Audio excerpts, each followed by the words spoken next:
que se você quiser assistir esses vídeos, essas lives ao vivo, eu vou deixar o link aqui embaixo na descrição do vídeo, fechou? É nóis, cuida, vamos pra live. Fala pessoal, sejam muito bem-vindos, muito bem-vindas a mais uma live pra conta. Visual novo aí, ó, cabelo cortadinho, certo? Hoje eu tô de branco, porque na verdade hoje era pra estar de preto, né? Afinal de contas o tema hoje, o título já diz o que é o tema. Gostaria de falar hoje sobre a morte do Papa Francisco. A questão de religiosidade e o legado que ele deixou em relação a tudo, né, velho? A tudo que o Papa Francisco representou. Tá aqui. Cara, essa foto... Primeiro que eu acho essa foto muito emblemática, sabe? Ela mostra... Tava procurando aqui algumas imagens. Perdão. Pra poder representar o Papa, né? Alguma coisa que representasse bem o Papa. E eu achei essa imagem... Além dela ter muita qualidade, é uma bela imagem, né? Mas ela representa... É uma foto simples. É uma foto que não precisou de muita coisa para poder ficar bonita. Visualmente ficou muito linda essa foto. E representa um olhar de um cara humilde, velho. Um cara simples, querido, amado por todas as pessoas. Independente da sua religião. O Papa Francisco é uma coisa que acho que se observa muito. Ele era um Papa que era amado ou até admirado por pessoas de correntes religiosas diversas, pessoas do candomblé, pessoas do próprio judaísmo, questões do budismo, inclusive até a Monja Coen, que é uma personalidade muito famosa, né, aqui no Brasil. Ela se pronunciou em relação ao Papa Francisco. Quer dizer, era um cara que era do bem, né, velho? Era um cara que trazia um legado de muita coisa boa para a humanidade. E aí eu gostaria de falar um pouco, sem demagogia aqui, por favor. Não gostaria de falar e não vou falar sobre questões religiosas. Não vou entrar no mérito de falar de catolicismo ou de protestantismo, né? Mas eu gostaria de falar de cristianismo, né? E o Papa, ele representou muito essa questão do amor a Cristo, né?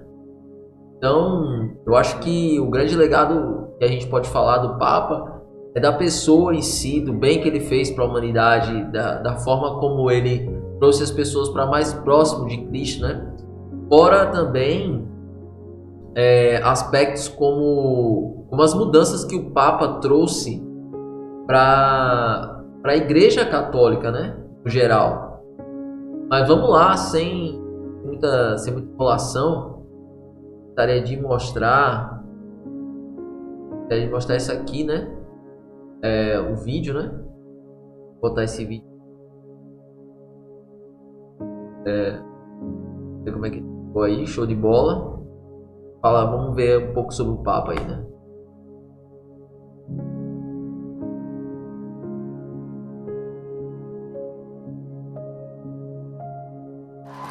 O Papa Francisco morreu nesta segunda-feira aos 88 anos e deixa um legado de mudanças na Igreja Católica após um pontificado combativo. Ele adotou uma série de medidas importantes, a começar por uma reforma profunda na Cúria Romana, o governo central da Igreja, em busca de fortalecer o processo de anúncio do Evangelho e de ouvir as igrejas locais. O pontífice argentino buscava descentralizar o poder, além de dar mais espaço aos leigos e às mulheres. Essas reformas, algumas criticadas internamente, foram concretizadas em 2022 com a vigência de uma nova Constituição que reorganizou os dicastérios e priorizou a evangelização. Francisco também renovou o obscuro setor financeiro do Vaticano, envolvido em escândalos, com a criação em 2014 de uma secretaria para a economia. Cara, isso é uma coisa interessante. Isso é uma das mudanças que o Papa fez em vida. Eu não sabia que o Vaticano, banco dos papas lá, alguma coisa assim, não sabia que os papas tinham um banco, né? Vaticano, o banco do papa, tal, não sei o que. Eu não sei muito ao certo, eu também não me aprofundei para pesquisar. Mas eu acredito que é um banco que tem relação com direta com a Igreja do Vaticano em si, e a relação que esse dinheiro tem em relação aos papas, né? Isso ficou muito claro. Mas, como qualquer coisa que se fala de dinheiro, existia talvez uma questão obscura nessa questão do banco, talvez algumas suspeitas de desvio de verba, alguma coisa nesse sentido. E o Papa foi o primeiro Papa e se dispôs a correr atrás disso, legalizar, retirar algumas pessoas que estavam na antiga gestão e trazer pessoas novas para poder dar um novo gás, para poder trazer uma forma diferente de saber lidar com o dinheiro, até mais honesta, se é que eu posso colocar assim. E eu não sabia disso, mas esse é um ponto muito interessante, né? É muito interessante. E o Papa Francisco lança. Uma estrutura de investimentos foi implementada e medidas anticorrupção foram tomadas, além de uma limpeza no Banco do Vaticano, com o fechamento de 5.000 contas. Caso Banco do Vaticano, né? Então realmente tem alguma relação com os papas, alguma relação com a igreja, né? Ali. As medidas foram prejudicadas pelo impacto da pandemia e pelo caso Betil, um importante cardeal que foi julgado por uma transação imobiliária opaca da Santa Sé. Filhos e Espírito Santo. Amém. Francisco também teve um grande desafio com a multiplicação de escândalos de abuso sexual de menores na igreja. Isso aí, pessoal, sempre foi um tabu para a Igreja Católica. Eu já fiz parte da Igreja Católica, já fiz parte de algumas igrejas protestantes também. Hoje, como alguns de vocês sabem, a minha religião é Cristo, então eu busco a Deus na minha leitura da Bíblia diária e busco a Deus no meu dia, na minha vida, né? Eu não busco mais Deus num templo. É claro, isso não é um exemplo para ninguém, né? É a forma que eu me sinto puro e me sinto bem de buscar a Deus, mas, enfim. E essa questão do abuso de menores por parte de alguns padres, arcebispos, cara, isso sempre foi um tabu para a Igreja Católica. E eu acredito que isso também era um grande fator de críticas de opositores de outras igrejas, outras doutrinas religiosas, que não havia uma correção, não havia... Como é que eu posso dizer assim? Não havia uma proposta para lutar contra isso, né? Até isso eu não estou falando de só escala mundial, não. A gente sabe de padres, às vezes vira e mexe, a gente sempre se depara com alguns escândalos. Hoje talvez um pouco menos, se não é enganado. Mas a gente sempre se depara com algum relato de algum jovem que sofreu abuso por algum padre. Inclusive, aqui na minha cidade, calma, não houve nenhum caso, né? Não, possivelmente não declarado, não sei. Mas assim, sempre nas cidades de interior existe um preconceito quando o jovem ele decide ser coroinha, sabe? O que é o coroinha? É aquele jovem que fica ali no altar e que auxilia o padre na cerimônia da missa, né? Ajudando na questão da leitura, na questão do turíbulo, certo? Na questão de muitas coisas ali na dinâmica da missa. E, cara, eu nunca fui coroinha. Eu já trabalhei na igreja como serviços gerais, cura, encanamento, essas coisas. Bem, logo quando eu estava bem mais novo, eu buscava algum emprego, então arrumei um emprego lá. Cara, sempre existiu esse preconceito. Aqui na minha cidade não fugiu a regra, certo? Aqui existia, você agora vai virar o paquito do padre, você agora cuidado, o padre gosta de brincar com as criancinhas. Sempre existiu isso aqui. E em qualquer lugar de interior, de cidade pequena e tal. E, normalmente cidade pequena, pessoas se conhecem todo mundo, né? As pessoas falam demais, né? E aí sempre existiu essa situação. E talvez nunca houve um combate explícito a essa prática. O Papa Francisco foi o Papa que, acredito que foi pioneiro nessa questão do combate a escândalos de abuso sexual de jovens por parte de padres e bispos e arcebispos. Assim como também o Papa foi pioneiro nessa questão de legalizar, de trazer instrumentos legais para que o Banco do Vaticano se tornasse uma instituição legal, né? Uma instituição com mais legalidade dentro das normas, né? É que eu posso dizer assim. Cara, o Papa foi pioneiro em muitas questões, cara. Muitas questões. Depois dos fracassos de uma comissão internacional de especialistas criada em 2014 e uma viagem ao Chile que terminou em uma série de renúncias e expulsões, Francisco se desculpou publicamente por defender de maneira equivocada um bispo. Ele também multiplicou os pedidos de desculpas às vítimas e as recebeu no Vaticano. Em 2019, destituiu o cardeal americano Theodore McCarrick, condenado por abuso sexual de menores, um gesto que representa a linha de tolerância zero em relação ao crime. Neste mesmo ano, uma cúpula sem precedentes foi celebrada no Vaticano sobre a proteção de menores, que resultou em uma série de medidas concretas. Estão entre elas a eliminação do sigilo pontifício sobre esses crimes, a obrigatoriedade dos religiosos de relatar em todos os casos a hierarquia e a criação de plataformas de escuta em dioceses de todo o mundo. Então tá aí algumas coisas sobre o Papa, né? Detalhe, ser segurança do Papa deve ser um bagulho. Ó esse maluco aqui, mano. Não, ó esse maluco aqui, velho. Ele tá olhando pra essa menina e dizendo, tá... E aí, você vai beijar o Papa, é o quê? Ó, já tô sacando a 9mm. Eu já estou sacando. A 9mm já tá no gatilho. Tá ligado? Ó o esquema de segurança aqui, velho. Tem esse cara aqui. Tem esse outro aqui. Né? Caramba.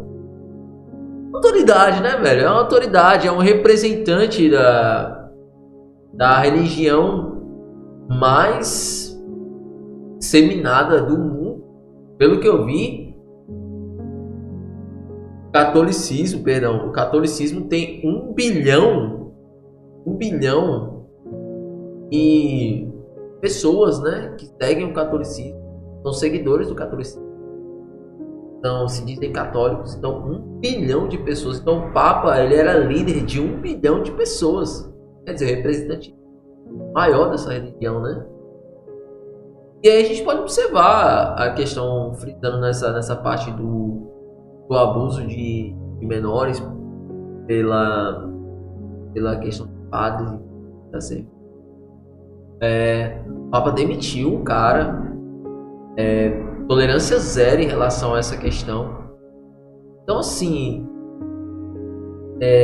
o Papa foi muito feliz nesse posicionamento dele. Claro, deve ter ganhado inúmeros inimigos em qualquer instituição que a gente saiba, que a gente tenha ciência, tenha conhecimento. Existem suas boas maçãs e existem suas maçãs podres. Obviamente os padres e bispos e arcebispos, quem quer que seja, que eram praticantes assíduos desse abuso, a partir do momento que se viram expulsos e não se viram mais protegidos, que eu posso dizer assim. Não estou dizendo que os outros papas protegiam, mas na verdade eram omissos a essa questão. Então, a partir do momento que eles não se sentiram mais encorajados, não se sentiram mais protegidos pela omissão, né, do Vaticano, através do Papa Francisco, então o Papa deve ter sim ganhado muitos inimigos, deve ter ganhado inimizades de alguns padres, de alguns aí desse mundão afora, mas ele também nunca se deixou abalar por isso. Ele tinha bem nítido, bem claro na visão dele de religião, de tudo, que ou você serve ao mundo ou você serve a Deus. E você sendo um representante legal na terra de Deus, você não pode servir ao mundo. Você não pode servir a sua carne. Isso me lembra muito. Eu não sei se vocês são viciados em seriados, né? Mas existe um seriado muito bom chamado Vikings, né? Grande Ragnar Lodbrok. Cara, sensacional, velho. É uma série pagã que fala de uma religião pagã, que fala de um povo pagão, né? Que eram os Vikings. Os Vikings acreditavam em Odin, Thor. Tem nada a ver com o cristianismo. Mas, cara, tem 2 personagens em especial na série Vikings que representam muito essa questão. Principalmente eles têm uma relação, talvez, um personagem tem um pouco parecida com o Papa, e na outra o personagem tem nada a ver com o Papa. O primeiro deles é o bispo Athelstan, né? Na verdade, um monge não, Frei Athelstan, certo?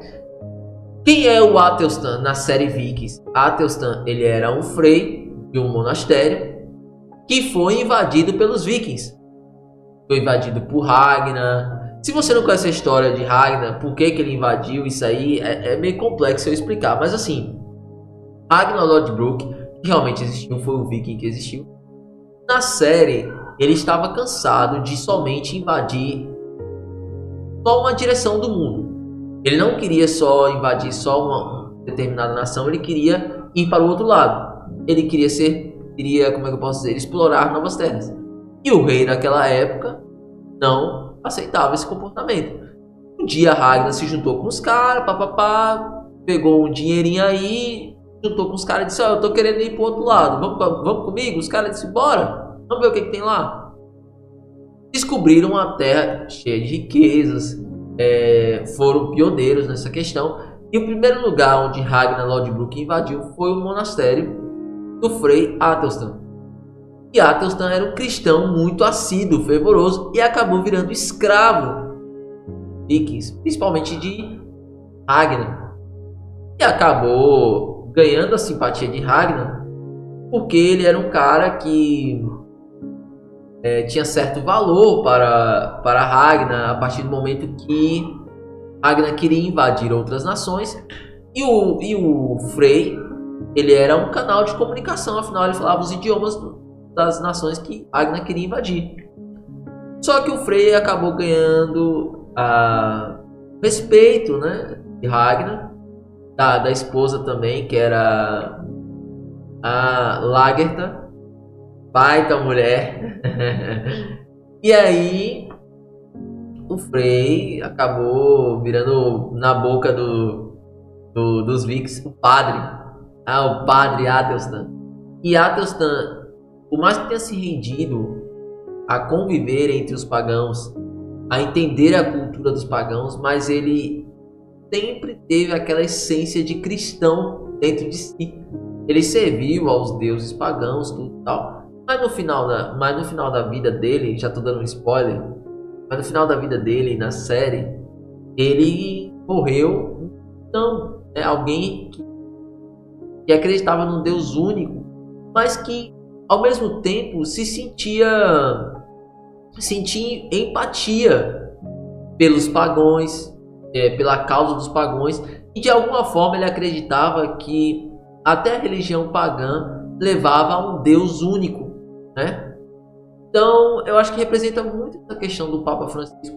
O Papa ele tinha uma forma de interagir com outras religiões, matriz africana, de budismo, de judaísmo, pessoas, representantes, eu vi hoje passando nos jornais, alguns representantes judeus que se encontraram com o Papa e disseram: caramba, eu me senti nervoso na época tal. Tamanho era a representatividade do Papa e o carisma dele. A monja Coy, como eu já falei no início, também falou do Papa. Então, uma mulher de Madrid chamou o Papa de um bem, Então, cara, não tem outra explicação, velho. Realmente o Papa ele foi alguém universal. Alguém que conseguiu realmente pegar diferentes doutrinas religiosas e uni-las em um prol maior, que era fortalecer a fé das pessoas e levar as pessoas para Deus.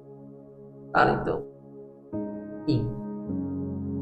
E o outro personagem que tem a ver com o Papa, mas também não tem a ver com o Papa, não tem a ver na verdade, é o Bispo Egmont, do seriado Vikings. Pra quem não assistiu Vikings, deve estar boiando aí, não deve estar entendendo nada que eu tô falando. Mas dá uma pesquisadazinha. Deixa eu colocar aqui.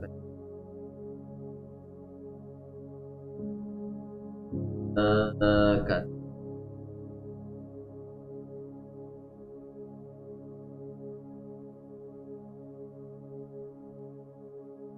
Seriados.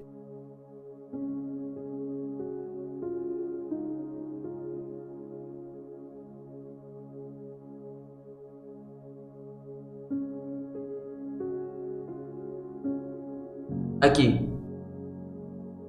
Vamos lá. Primeiro de todos, onde está ele? Athelstan.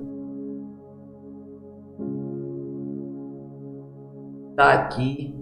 Athelstan, né? Que era alguém dividido. Era alguém dividido entre amar os deuses pagãos e servir a Cristo, né? Athelstan. Ele é muito aquela imagem do Cristo eurocêntrico, né? Cristo que a Europa deu a religião católica. Eu acredito tem uma distância muito grande em relação ao Cristo, realmente o Jesus Cristo, origem, e o Jesus Cristo que foi terminado pela cultura eurocêntrica, né, da Europa. Por quê? Cara, se você for parar para pensar, e aí eu não vou entrar na discussão em relação a isso, é só uma opinião minha, sabe? Só uma opinião minha, eu acredito que é uma coisa muito válida de ser falada. Cara, tudo bem que para Jesus nada é impossível. Mas, cara, Jesus nasceu em Belém. Cara, Belém, sou ótimo de geografia, mas Belém fica no ocidente. Não, no oriente. Né? Fica na parte ali da Egito, Arábia Saudita, África, aquela região ali. E aí, cara, as pessoas que nascem nessa região aí, elas têm traços característicos dessa região. Turquia, Líbano, Egito, Arábia Saudita, Israel, Jerusalém, enfim. Cara, as pessoas têm traços muito característicos dessa região. E isso não tem nada a ver com Jesus de olhos azuis e louro que a gente está acostumado a ver, sabe? Está muito distante. É claro, novamente, como eu falei, para Jesus nada é impossível. Se era da vontade de Deus que Jesus viesse de olhos azuis e louro, eu não tenho nada a ver com a história. Mas, por questão racional, lógica, Jesus, ele no mínimo, tinha que ter características, como é que eu posso dizer, de pessoas daquela região, né? Pessoas que têm traço peculiar. Se for pegar uma pessoa de Israel, da Arábia Saudita, do Egito, normalmente elas têm traços peculiares que são completamente diferentes do cara de olho azul, sabe? Eu acredito muito que o Jesus que a gente deveria conhecer, ele está muito mais próximo do Jesus The Chosen, seriado, né? Vou colocar aqui The Chosen.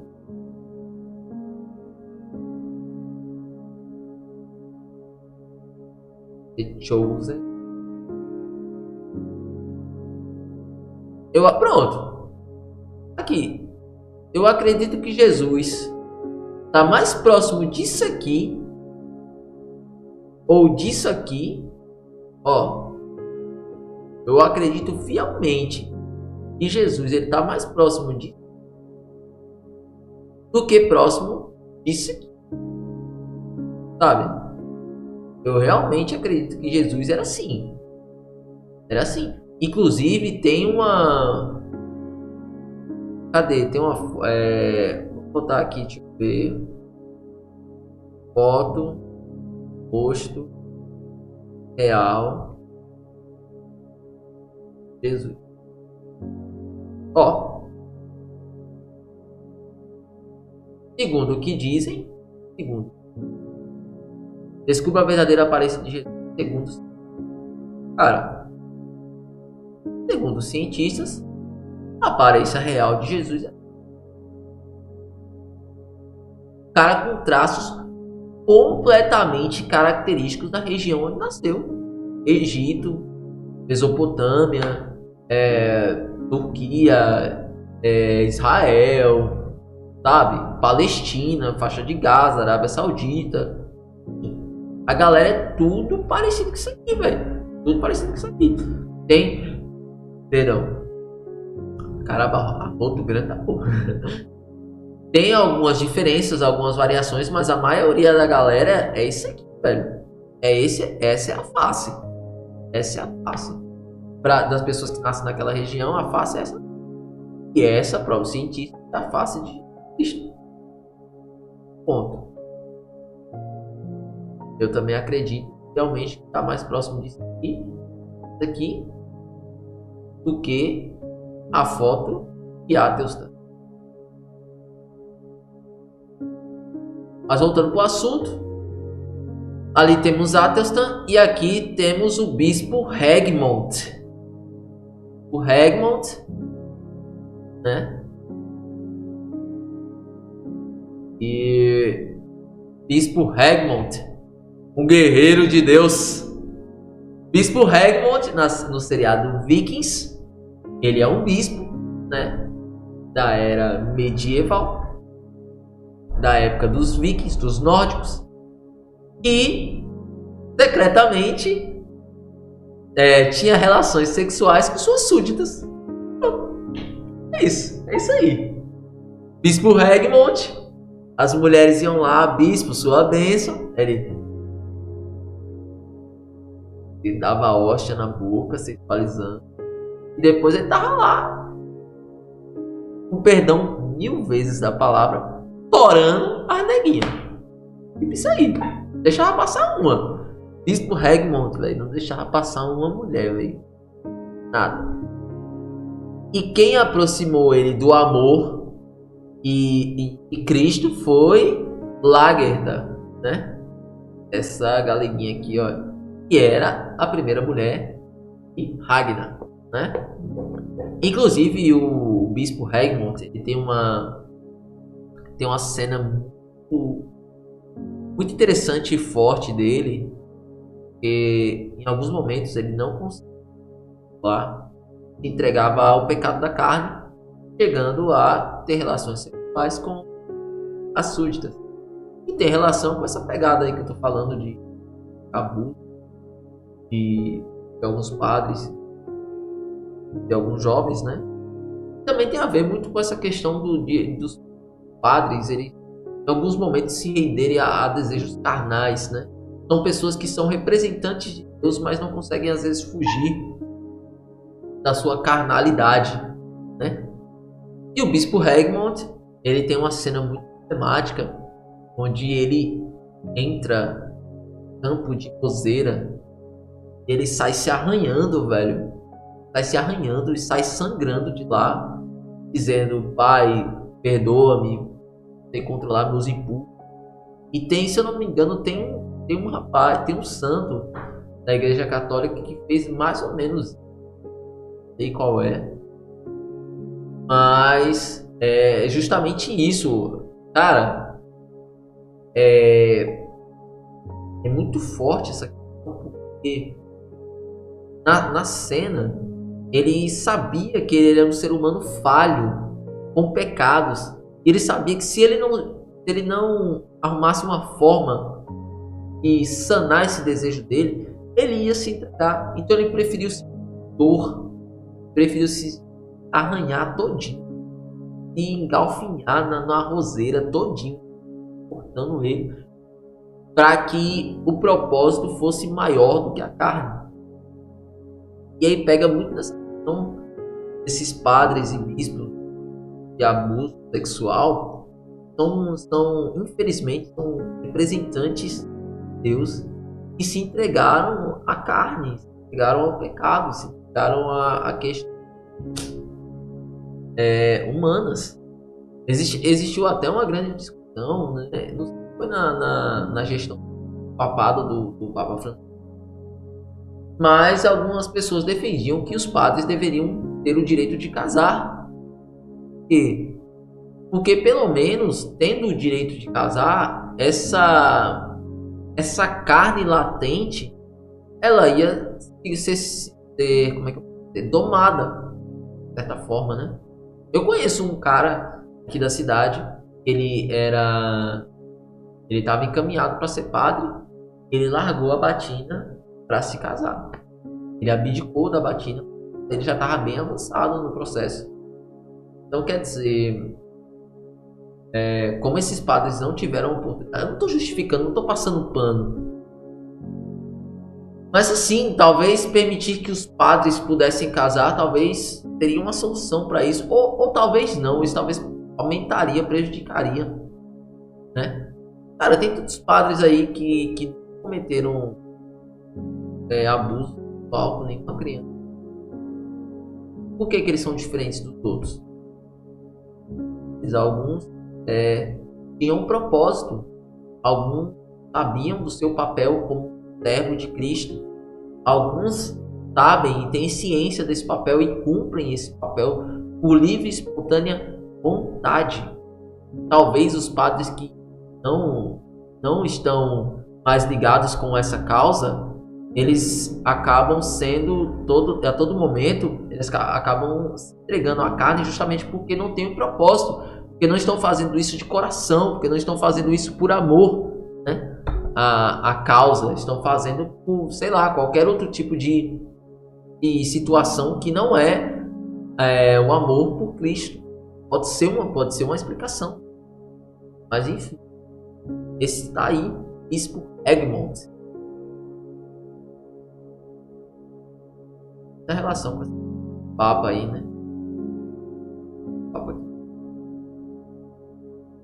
Apesar disso, o sigilo de confissão permaneceu inabalável. Nas mais de 40 viagens ao exterior, Jorge Bergoglio buscou principalmente visitar as periferias do mundo, especialmente os países marginalizados do leste europeu, da América Latina e da África. O pontífice argentino foi um forte defensor do multilateralismo e denunciou consistentemente a guerra e o comércio de armas. Também se manifestou favorável ao diálogo com todas as religiões e manteve um relacionamento especial com o Islã, que foi selado com uma visita histórica ao Iraque em 2021. Quer dizer, ainda sobre o legado do Papa, ele também foi alguém que foi, na verdade, o Papa, além de um grande símbolo de uma religião, ele também era um grande líder político, certo? Tanto é que se encontrou com grandes lideranças políticas também, Vladimir Putin, Donald Trump, J.D. Vance, Volodymyr Zelensky, Benjamin Netanyahu, como é que é o novo presidente da França, Emmanuel Macron, presidente Lula. Quer dizer, o Papa ele era uma grande liderança política também, e por ter ciência do seu papel como líder religioso e como liderança, o Papa sempre foi muito crítico em relação à guerra, ao comércio de armas, certo? O quanto isso não leva a nada, o quanto isso é um contrassenso à palavra de Cristo. amai o próximo como a ti mesmo, né? Então, quer dizer, quem ama o próximo como a ti mesmo, Deus sobre todas as coisas, não faz guerra, pratica guerra, certo? Acho que é uma coisa que o Putin, por mais que tenha se pronunciado triste pela partida do Papa, mas acho que ele não aprendeu isso aí não. E o Papa, ele sempre foi uma liderança muito política nessas questões climáticas também, apoiou muito a causa da preservação do planeta, da questão da sustentabilidade, encontrou com a ativista o que? Tumblr, sei lá como é o nome dela, daquela menina. Velho, eu não me conformo de uma menina de 10 anos, porra. A menina de 10 anos se diz ativista, porra, vai comer barro, velho. Pelo amor de Deus, velho. Porra, a menina 12 anos, velho. 12 anos fez um discurso, velho. Caramba. Eu com 12 anos não fazia nada na minha vida, velho. A menina com 12 anos já é ativista. Mundialmente conhecida. Pelo amor de Deus, velho. Você tá doido. Mas enfim, o Papa ele sempre pegou muito contra a guerra. Era muito contra a guerra. Muito a favor da boa manutenção do planeta Terra, né? Condições climáticas, certo? Mas só mais um legado para somar na conta do Papa Francisco.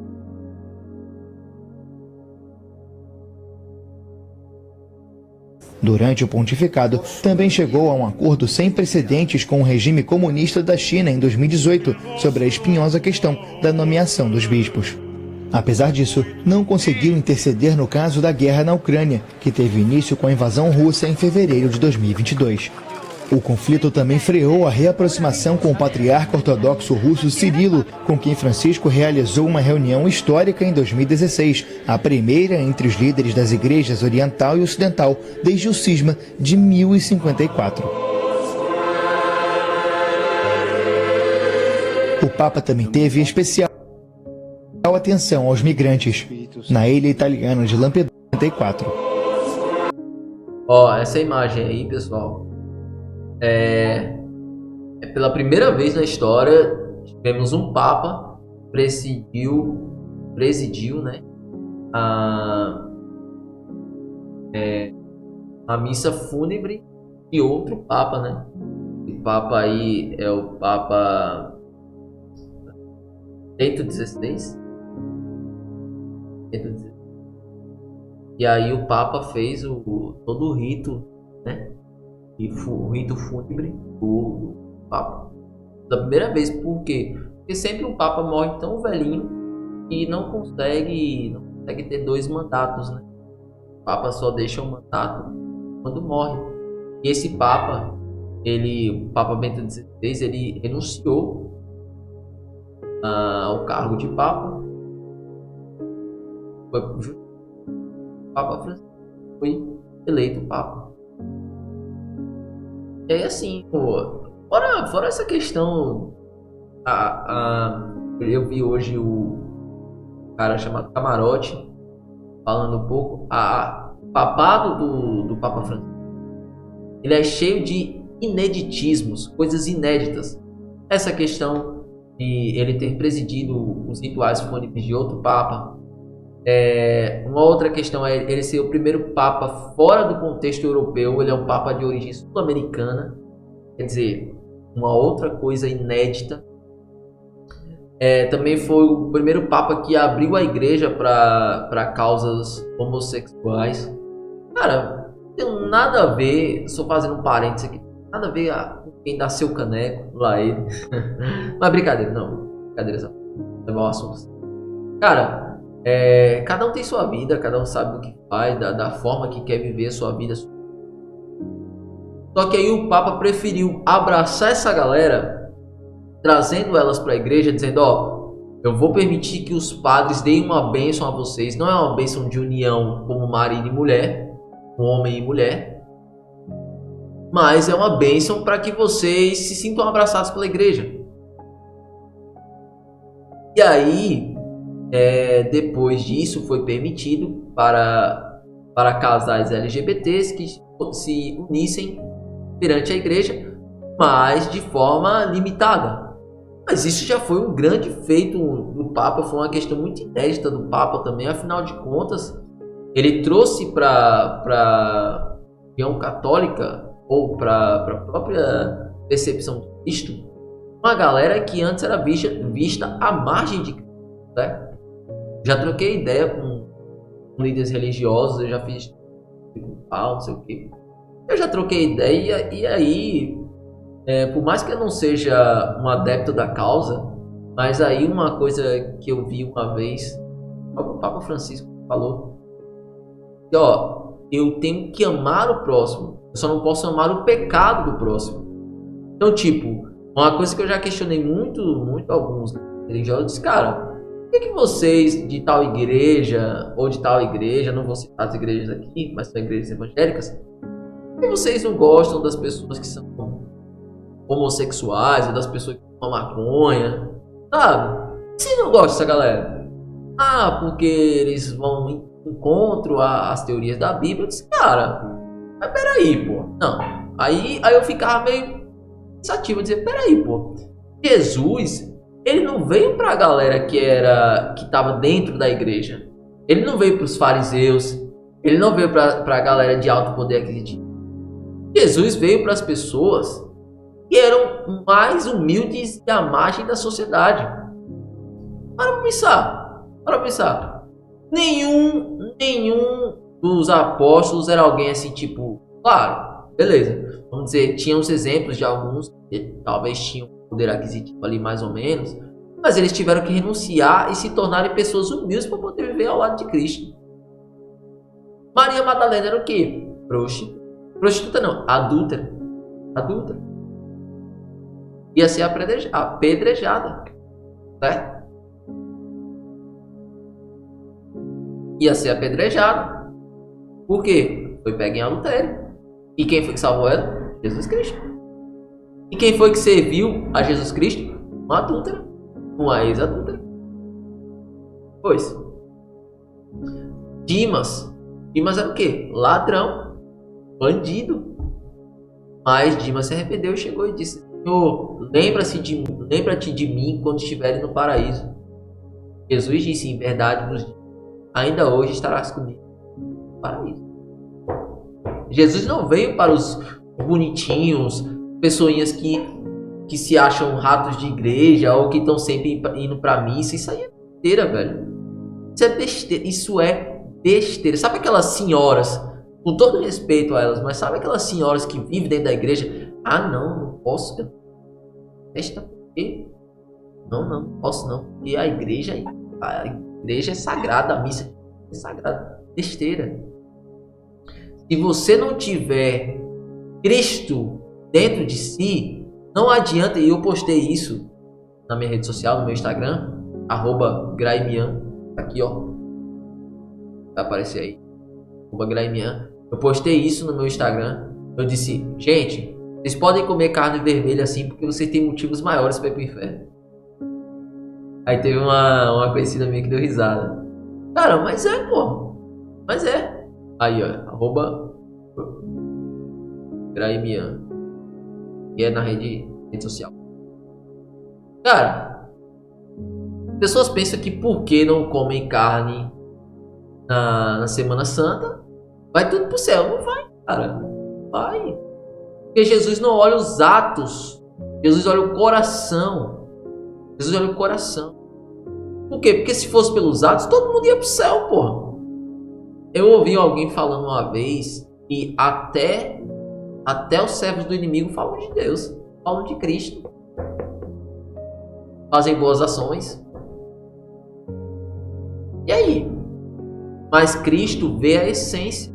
Cristo não vê os gestos, Cristo vê a essência, o coração por dentro. E Cristo veio para aqueles que eram mais humildes e marginalizados. Assim como, baseado nisso, assim como o Papa Francisco veio para ser o Papa dos pobres e humildes. Ele já tinha uma vida de sacerdócio na Argentina voltada para o cuidado dos pobres, dos oprimidos, as pessoas que fumavam droga, fumavam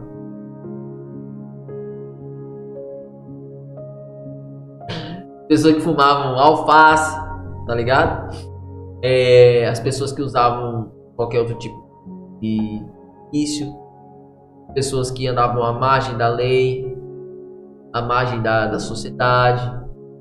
Então, é justamente por isso que o Papa Francisco foi alguém tão amado, tão querido. Porque ele veio para as pessoas que antes na nossa sociedade não tinham vez, não tinham voz. Que são os indígenas, negros, as mulheres, pessoas que estão à margem da lei, pessoas que usam droga, pessoas que já cometeram algum crime, pessoas que já se divorciaram, né? E o Antigo Testamento diz que quando você se separa, ninguém mais pode casar. Você não pode casar, a mulher também não pode casar, e primeiro que você não pode nem separar, né? E aí o Papa Francisco já veio justamente com uma proposta diferente. Ele já veio podendo dar o perdão a essas pessoas. Ele entendeu que, como ser humanos, às vezes não dá certo. O ser humano é uma matemática que às vezes não é exata. Não é porque às vezes você vai, casa na igreja com alguém que você naquele momento ama e diz que vai ficar às vezes o resto da vida, às vezes não dá certo. Às vezes a matemática não fecha. Às vezes a conta não fecha. Às vezes não bate. Não bate durante anos. Cai na rotina. Acaba. Já foi. O casamento vai pro pau. Tá? O Papa decidiu para essas pessoas. E dar a elas talvez uma chance de poder buscar a felicidade de outra forma. Quer dizer, cara, muitas coisas inéditas no papado de Francisco, também pioneiras.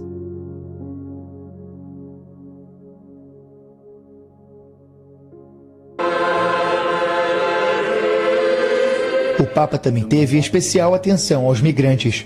Na ilha italiana de Lampedusa ou no acampamento grego de Lesbos, o Santo Padre pediu que eles fossem acolhidos sem distinção, já que fugiam da guerra e da miséria. Francisco também pediu uma revolução verde e criticou o uso irresponsável dos bens que Deus colocou na terra. A pandemia de Covid-19 só fez reforçar o eco dos apelos por maior justiça social.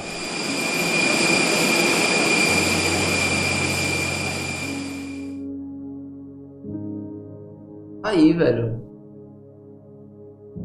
Aí um pouco do legado do Papa Francisco. Aqui 5 frases. O Papa Francisco em 5 frases, as citações que tem dado. Aí daqui, vamos dar uma lidinha aqui. Frases. Primeira delas, ser homossexual não é crime. A declaração foi dada por Papa Francisco em janeiro de 2003. Sim, aqui ó, ele disse ó.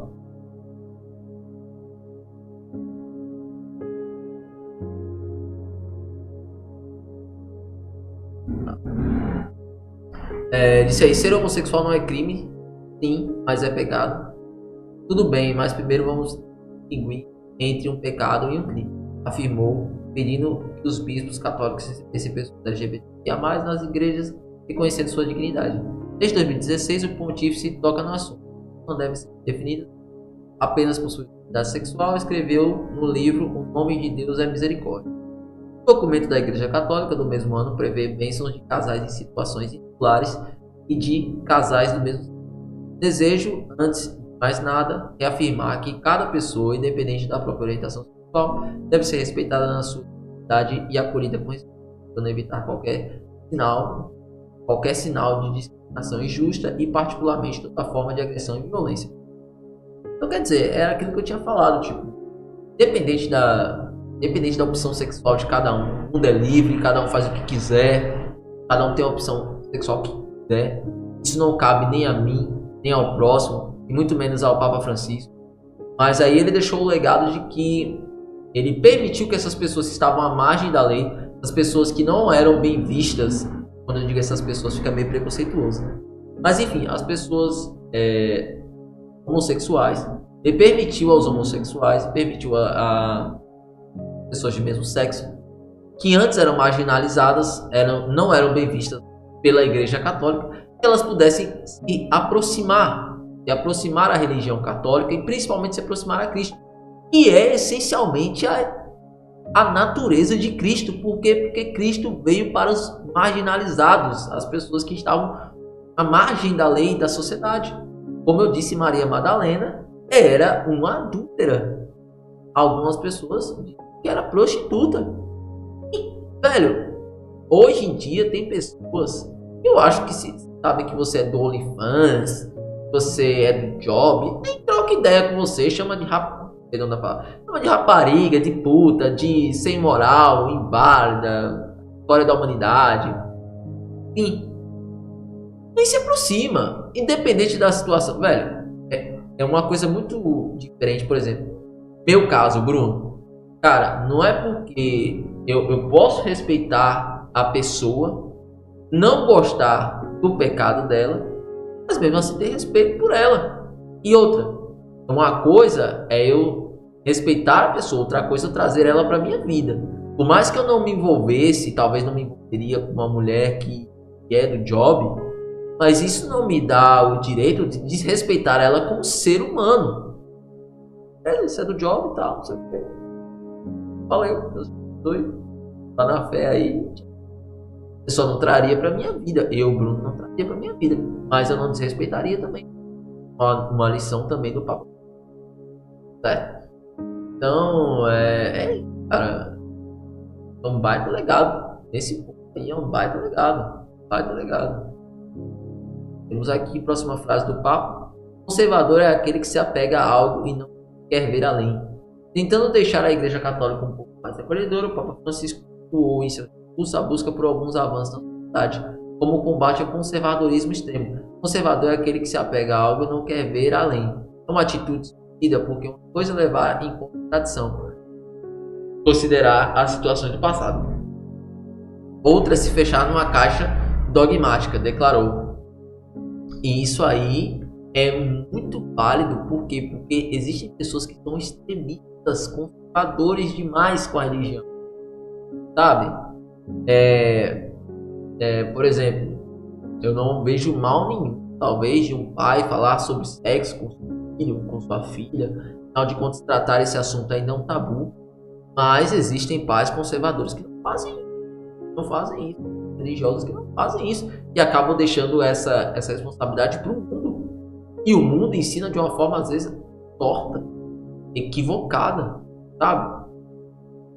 Então, o conservadorismo que o Papa criticava era muito nessa questão das pessoas não serem engessadas, sabe? As pessoas poderem ter uma postura flexível, acolhedora em relação às situações, porque o Papa Francisco entendia que somos seres humanos, não somos robôs programados para viver para Cristo.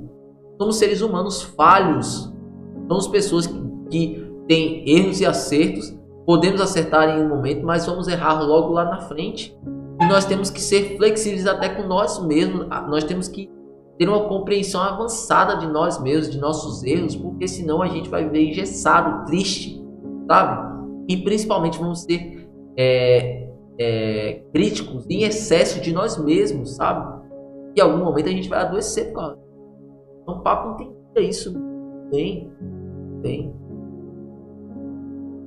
Tá aqui outra frase do Papa. Conceda a todos os sacerdotes a faculdade de absolver os que procuram pelo pecado do aborto.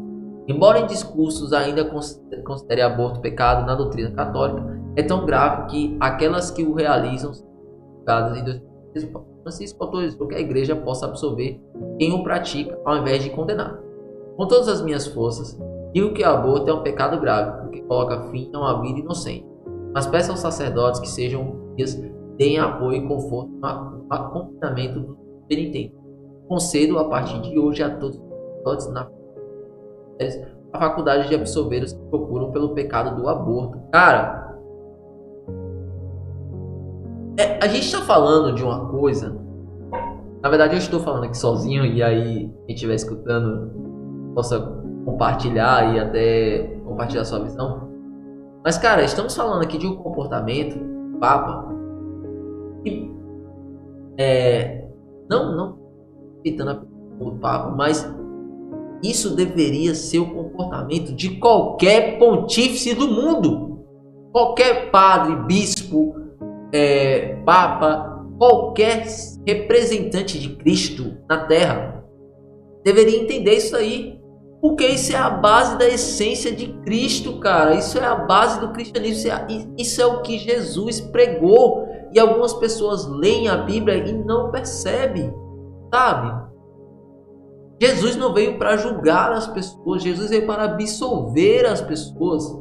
Para ser a água que mata a sede das pessoas, sabe? Cara, é lindo isso, velho. É lindo pra caralho. Tipo, independente, por exemplo, o aborto, ele é a lei acho que ainda considera como prática criminosa. Talvez se o fruto vier advir estupro, o aborto é permitido, certo? Mas no aborto, a mulher querendo abortar, tal, não sei o que, claro, causa o fim de uma vida, causa.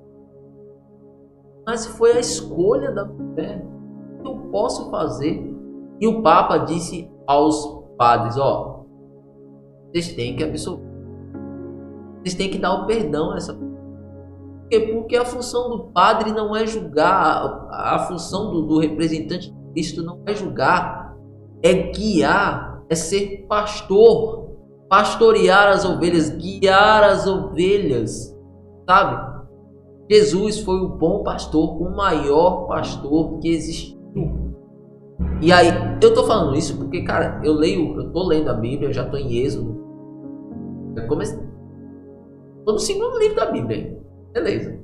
Tenho todo esse conhecimento. Mas, cara, é inegável que Cristo veio para pastorear, veio para orientar, veio para guiar, veio para ser luz, a água que mata a sede das pessoas, sabe? Eis o Cordeiro, eis aí o Cordeiro de Cristo. Todos os pecados. É isso que não era. E quando o Papa fala isso, dá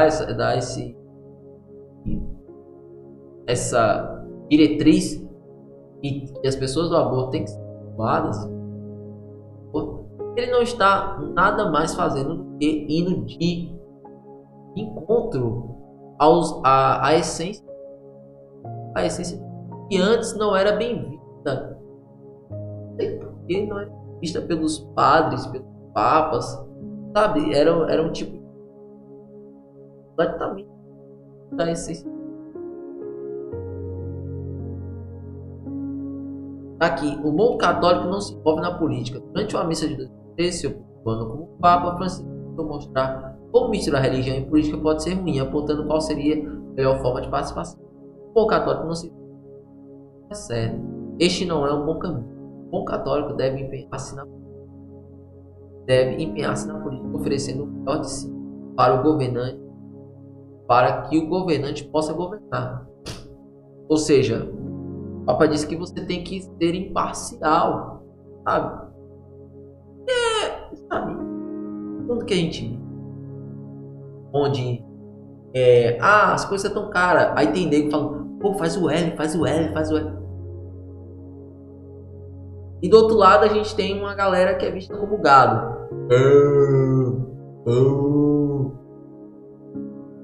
Cara, numa sociedade que a gente vive hoje, onde a política está bem polarizada, sabe? Onde os dois lados estão bem nítidos, e as pessoas puxam o saco para político, baba ovo de político. Ok. Sabe?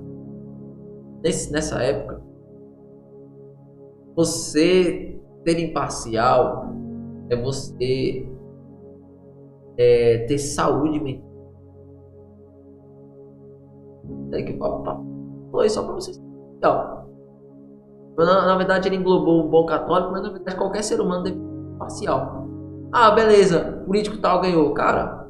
fazer o meu melhor pra eu não passar fome no regime dele, já que eu não gostava dele. Eu também não vou ficar criticando, dizendo, velho, pô, velho. É uma coisa que eu falo às vezes pra alguns amigos e às vezes eles... Cara, independente de quem ganhou, vai ser o meu presidente. O que eu posso fazer? Se ganhou quem eu era favorável, eu vou fazer de tudo. Não, eu vou ter um caminho mais limpo e farto na minha frente. Se ganhou alguém que eu não era favorável, cara, eu vou ter que trabalhar dobrado. Por quê? Porque era alguém que eu não estava na torcida e que eu não estava esperando que ganhasse e que não tem as mesmas ideologias que eu. Mas eu não tenho que ficar toda hora criticando, falando para você fazer isso, para fazer aquilo, jogando na cara discurso. Até porque, falando de Brasil, e agora dando nomes aos bois, tanto o presidente Lula como o ex-presidente Bolsonaro, todos os dois, se você pegar os dois e jogar no saco, tá ligado? Não sei quem que escapa, não. Me critique, cara. Assim, não é falando, não é que eu... Aí quando a gente fala isso, o cara, não, o cara não aceita. Cara, eu não tenho nada contra o ex-presidente. Nada contra. Também não tenho nada contra. Nada. Mas em ambos os dois casos, erros no discurso, o que eu posso fazer? Eu queria uma terceira via, alguém que fosse menos pior. Pra mim, o presidente do Brasil tinha que ter sido Enéas. Tá ligado? Enéas. Aquele que eu mangava, que eu achava um doido, que eu tinha medo. Mas, cara, aquele cara era o cara mais sensato que a gente poderia ter como. O cara mais sensato. Cara médico. Conhecedor da ciência. Sabe? O cara pra ser presidente. A gente ia ter um médico, velho. Porra. Presidente que. Beleza, tinha uma loucura. Brasil, né? Brasil. Porra. Cara, era um presidente que pensava na construção do país, na grandiosidade do país. Posso estar errado, mas eu queria uma terceira. Tá rodando pra caramba, então. Tomei uma sopa e meti um café. Assim. Vamos lá. É a última frase? 1, 2, 4.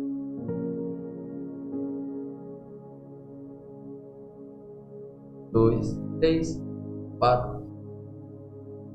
Uma frase do Papa aí. Não sejam escravos do celular.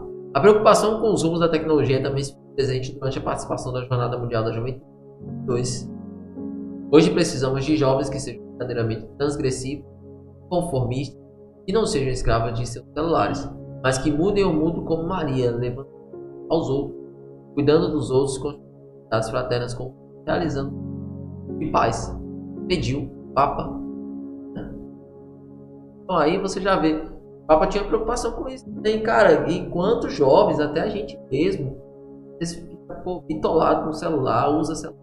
Cara, tem casal que vai. Aí como é que você quer manter o ministério do matrimônio, do casamento? Se você vai para um restaurante com sombra, você fica aqui, ó. Um de frente pro outro, Até tirar esse segundo. Um de frente pro outro. Cara, quer manter o casamento? Pô, vai namorar, pô. Vai namorar, vai dar um cheiro na sua mulher, pô. Sai com ela, curte com ela. Foi a pessoa que você escolheu pra sua vida, pô. Ninguém te obrigou, ninguém botou uma arma na sua cabeça e disse, ó, você tem que casar com essa filha da mãe. Ó, você tem que casar com esse otário aí. Não, você que escolheu, seu merda. Você que escolheu, sua burra. Foi você que escolheu. Então se você que escolheu, porra, faça o máximo possível para que esse ministério sobreviva. Aí você vai lá, pizzaria com a mulher, não troca ideia com a mulher, não bebe uma cerveja, os dois. Ó, na ideia, namorando aí. Tudo bem, tem. Pô, depois que você tiver 20 anos de casado, aí você pode falar alguma coisa, pô. E depois de 20 anos de casado, você não tem quase mais nada pra descobrir da sua mulher, do seu marido. Entendeu? Tem que às vezes outros assuntos. Mas, porra, velho, eu vejo muito jovem, velho. Eu não sou um cara velho, mas eu vejo os casais mais jovens do que eu do lado no celular, velho. Eu conheço uma mina. E uma frase que eu postei uma vez no Instagram. Eu disse: não confio em quem posta foto chorando. Não. Pra mim é uma pessoa que já perdeu o limite, entendeu o que é vida real e o que é virtual. Cara, você tá sofrendo. Você está sofrendo. Na minha visão. Sofrimento real. Dor real. Real. Cara, se você está sofrendo, tempo pra postar esta merda no celular. Você não tem tempo pra ficar fazendo reels, chorando aqui, ó. Depois guardar pra lembrar de quê? Vai postar pra quê? Ah, eu tô postando pra mim. Meu animal. Tua guria burra. É uma rede social. Social. Não é uma rede individual.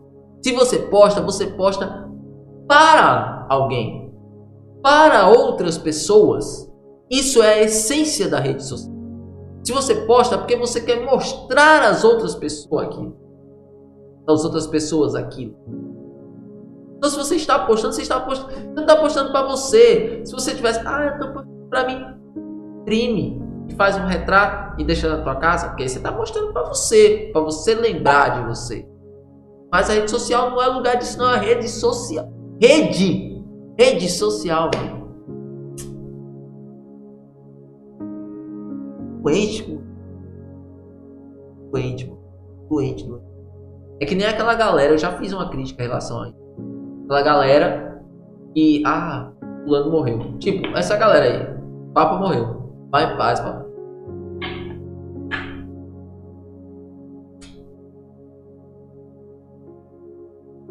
Vai em paz o quê, velho? O cara manda uma mensagem como se o Papa... Ele manda uma mensagem. Ele fala um texto lindo, legado do Papa. Vai em paz, Papa.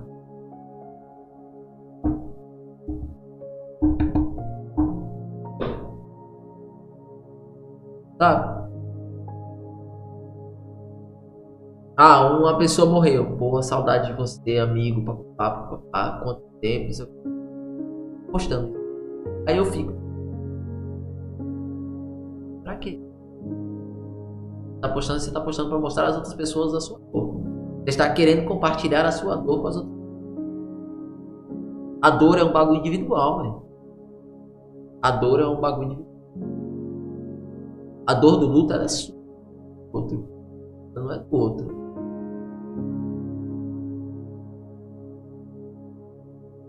É que nem a minha galera que manda corrente. A Semana Santa agora mandou um monte de... Ele amou a todos. Assistiu a Paixão de Cristo? Assistiu a Paixão de Cristo? Sabe o que foi que eu vi na Semana Santa? Tô julgando, cada um sabe. Mas eu vi um texto, sábado de aleluia. Sábado, né? Que é o processo de sofrimento. A galera tá uma cachaça. Um monte de gente. Ei, cadê Cristo aí? Aí o filho da mãe dele.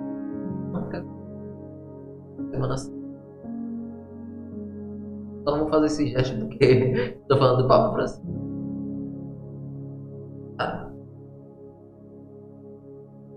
Doido, né?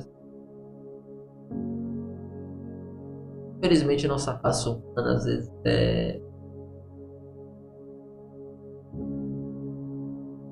E aí, quero encerrar o Papa dando dois. Primeiro é esse pandemia, né? Pandemia. O Papa Francisco rezou a missa sozinho na praça. Cara, aí imagem forte, velho. Forte dentro. sozinho.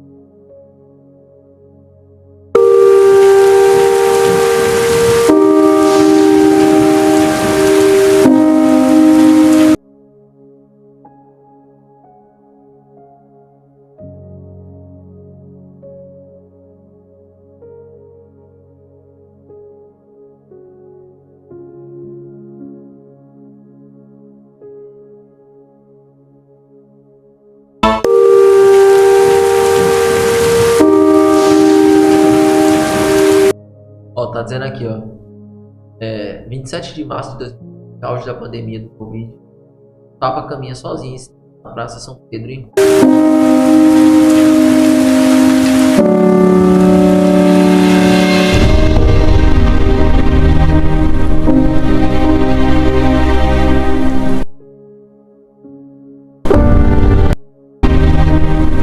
gesto histórico foi transmitido ao vivo para todo mundo. Uma das cenas mais marcantes.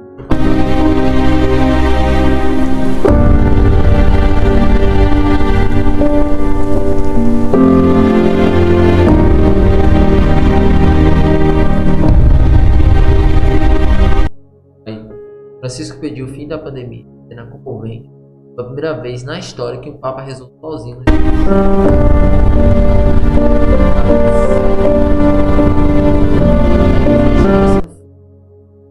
Que cena, sabe? Pra mim a essência da simplicidade e da fase que a gente tava vivendo naquele tempo da pandemia, em onde estaram, talvez Cristo ficou, as pessoas estavam castigo, a humanidade vai morrer todo mundo. Presidente falando, se tomar a vacina aí tá ok, vai virar jacaré aí tá ok. Porra. Não sou coveiro aí, bicho. Entendeu? Tá ok? Porra. Pô, velho. Calado, velho. Que não ficou calado, velho. Filha da mãe. Deixa eu falar merda. Caramba. Deu com... Perdão da palavra. Deu com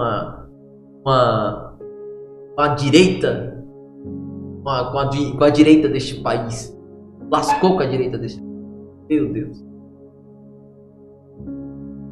Mas essa cena do Papa, velho, andando, pô, representa, sabe, lindo, cara, o papel dele de representante, cara. Eu confesso que quando eu vi essa cena, eu não tinha. E aí ela ficou aqui. Vai ficar na minha mente da imagem do Papa. E a outra cena que eu quero mostrar é essa cena aqui, ó. Papa cumprimentando algumas pessoas e que voltou à tona essa imagem do Papa aqui irritando com uma mulher. Vamos lá, vamos ver assim.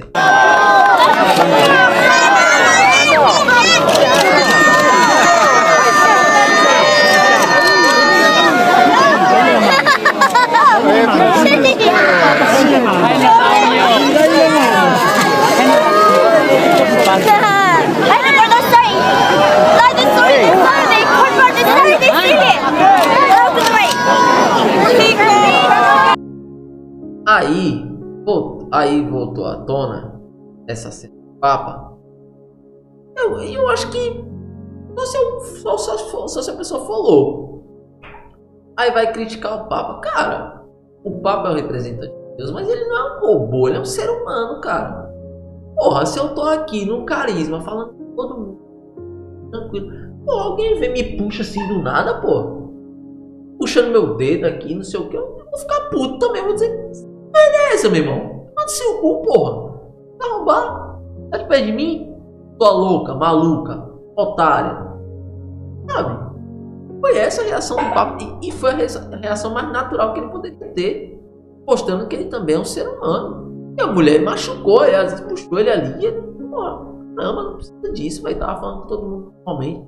Não quer dizer, isso não arranha com nada o legado do Papa Francisco. Nada, sabe que nada, na minha visão, não arranha em nada o legado do Papa. Sabe o grande aqui, ó. Sabe o que eu vou lembrar do Papa Francisco? Honestamente falando, vou lembrar de um representante, mesmo que não represente a minha religião. Afinal de contas, eu não sou católico e eu também não sou protestante do evangelho. Já falei, minha religião é Cristo. Ainda me pego manias do tempo de católico. Às vezes eu falo alguma coisa, bora, velho, não tenho esse apego ainda. Cara, o que eu vou lembrar do Papa Francisco foi uma pessoa bem, cara, tudo bem mesmo, alguém que veio pra Terra pra poder fazer uma parada boa, veio pra realmente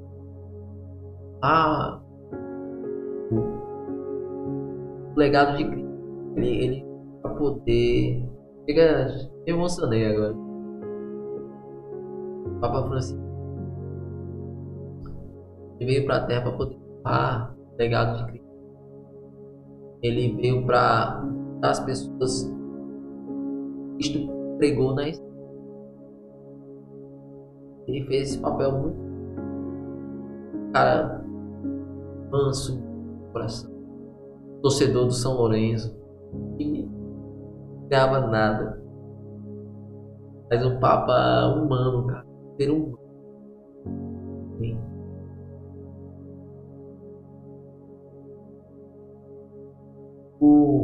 Não sou de me emocionar, velho, mas eu, coração mesmo, desejo que o legado do Papa Francisco, cada um de nós, cada pessoa,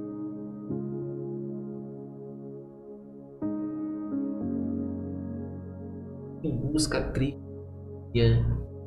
se dedica a seguir os mandamentos de Cristo, esforça todo dia para poder, às vezes, não ceder aos da carne, suas vontades, suas malícias, seus próprios demônios, também, às vezes, para o próximo, perdoar, ou que busca ser um ser humano melhor. Todas essas coisas, você, ou até as pessoas, cara, que todas enxergar realmente o legado de Jesus, o legado de que é a essência dele, do Papa Francisco. É por aqui que eu encerro, velho. Bota o Papa aí.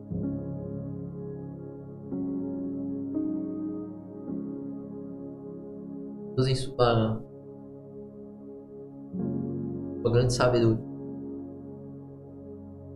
amor,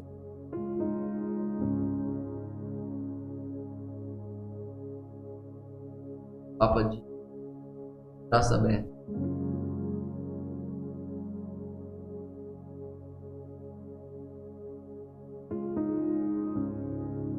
Bom, obrigado por ter assistido até aqui. Desculpe ter me alugado hoje. Temas das explosões, mas a live é isso aí. E é isso, mais uma live pra conta. Obrigado, nós.